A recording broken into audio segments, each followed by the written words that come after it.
dicari duit pagi, petang, siang, malam. Manusia ini aneh Bapak Ibu. Kalau ditanya, kenapa kau sibuk cari duit?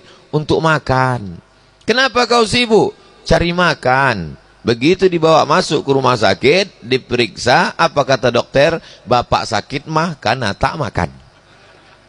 Kan aneh manusia ini. Dicari duit sampai penuh rekening, bermiliar-miliar, sampai triliun. Lalu kemudian ketika masuk rumah sakit, langsung ditransfer ke dokter spesialis.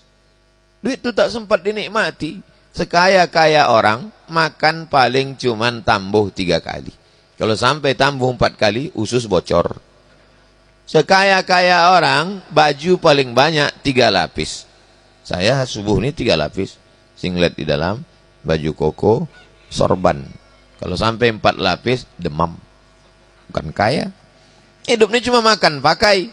Kemanapun kau pergi, hidupnya cuma makan, pakai, batuk, mati. Yang kekal abadi mana? Dunia sementara, akhirat selamanya. Nah, tentu bagian lagu nanti beliau. Kalau tak ada beliau, baru saya menyanyi. Orang kaya mati. Ya, cuman karena ada yang aslinya segan saya. Kalau pas di tempat lain tak ada dia, saya gas. Karena ada, tak enak kita kan. Nah, jadi pada akhirnya kita ini semua akan menghadap Allah Subhanahu wa ta'ala. Ma'akal tafa'afnaita, yang kau makan busuk. Wa ma labista fa'ablaita, yang kau pakai lapuk. Wa ma tasaddaqta fa'amdaita, yang kau wakafkan itulah untuk hari esok.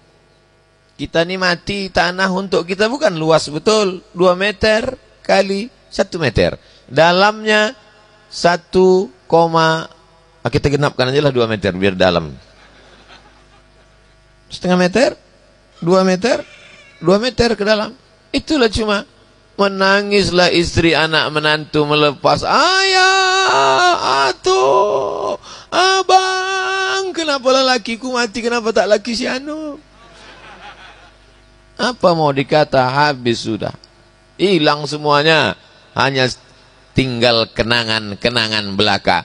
Hari pertama mereka menangis. Hari kedua mereka mulai nonton TV. Gitu dia ketawa. Mesti dia tengok handphone. Gitu dia. Dia buka laci menengok mana STNK BPKB. Dibawa ke kantor Samsat.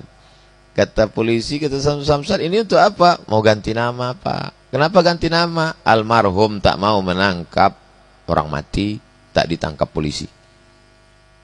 Surat-surat tanah pun berubah balik nama, masuk akte notaris, selesai. Habis semuanya. Mana nama yang kekal abadi?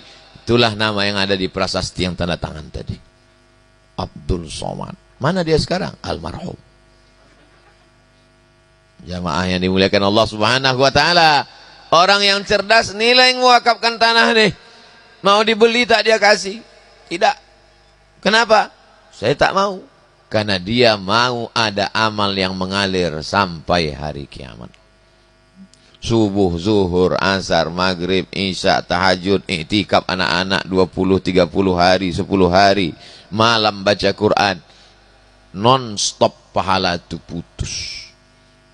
Iya, kalau kita orang baik dimakamkan dekat orang baik. Kebetulan dimakamkan dekat ulama. Lalu lalang orang. Lewat orang di samping makam tuh. Assalamualaikum ya ahlad diyar minal mu'minin wa inna insyaallah bikum lahiqun yarhamullahul mustaqdimin wal mustakhirin. Nas'alullah lana walakumul afiyah. Al-Fatihah. Itu untungnya kalau kita meninggal dekat ulama. Coba kalau dekat koruptor. Kubur siapa tuh? Mampus ya. Kena juga kita sikit-sikit.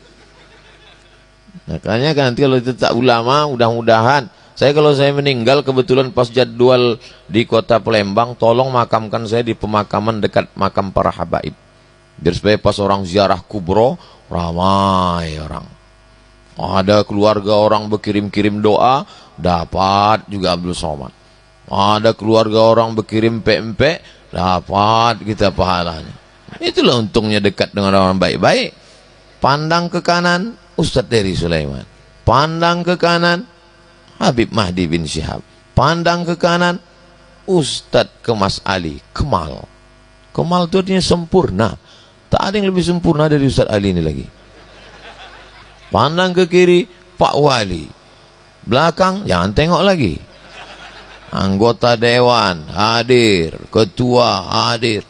Datang pula mereka subuh berjamaah. Bayangkan itu. Ini kadang baru jadi RT udah tak sembahyang subuh. Ilaha illallah. Mohon maaf Pak RT, jangan tersinggung.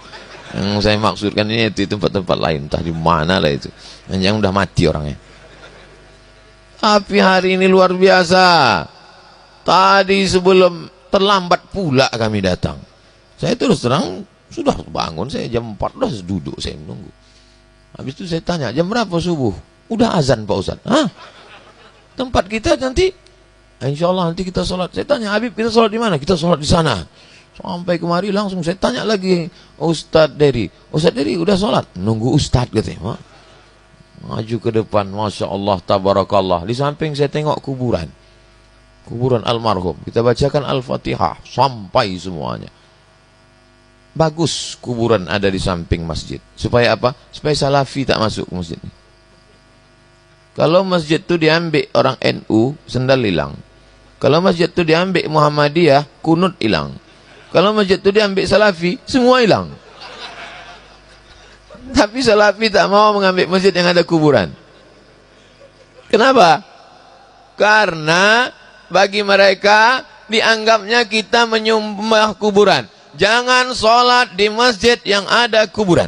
Ini perlu saya jelaskan. Supaya apa? Supaya jangan sampai nanti ini menjadi fitnah. Jangan sholat di masjid yang ada kuburan. Pembahasan tentang masjid yang ada kuburan itu 3. Pertama, sujud ke kubur. Yang kedua, menjadikan kubur sebagai masjid. Yang ketiga, sholat di masjid yang ada kuburan. Saya ulang sekali lagi. Sujud ke kubur, menjadikan masjid sebagai kubur, sholat di masjid yang ada kuburan. Ini memang pembahasannya agak menjelimet. Orang yang udah makan pun kadang susah memahaminya, apalagi yang belum sarapan. Pertama, sujud ke kubur. Sujud ke kubur, kalau menyembah kubur bisa haram. Dan sampai hari ini tak ada orang Islam yang sujud ke kubur. Yang kedua, menjadikan kubur sebagai masjid. Nah, itu yang dilarang Nabi.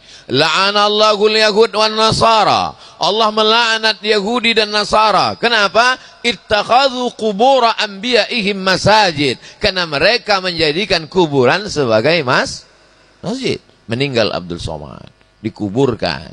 Setahun, 2 tahun, 5 tahun, 10 tahun, lalu kuburan itu diratakan, dibangun masjid di atas kuburan itu. Nama masjidnya Masjid As-Somad. Tak boleh. Kenapa? Karena ittakhadha yattakhidhu ittikhadan, menjadikan kubur sebagai masjid. Adapun sholat di masjid yang ada kuburan kan samping kanan, samping kiri, bagian depan, maka memang begitulah rata-rata masjid-masjid di kerajaan-kerajaan Melayu. Pergi kita ke Medan Sumatera Utara, Masjid Kerajaan Melayu Delhi, di samping masjid itu ada kuburan. Begitulah di Mesir rata-rata. Kenapa? Karena orang minta dimakamkan dekat masjid supaya dapat doa mengalir sehari semalam, paling tidak 5 kali. Membaca Fatihah orang, Allahumma firlahu warhamhu. Itu maknanya. Jadi jangan nanti, ini perlu saya jelaskan. Supaya apa? Supaya jangan ada dusta di antara kita.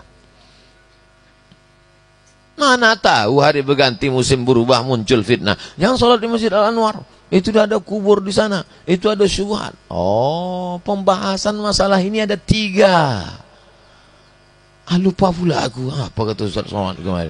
3 kata dia waktu itu. Pokoknya boleh lah. Inilah.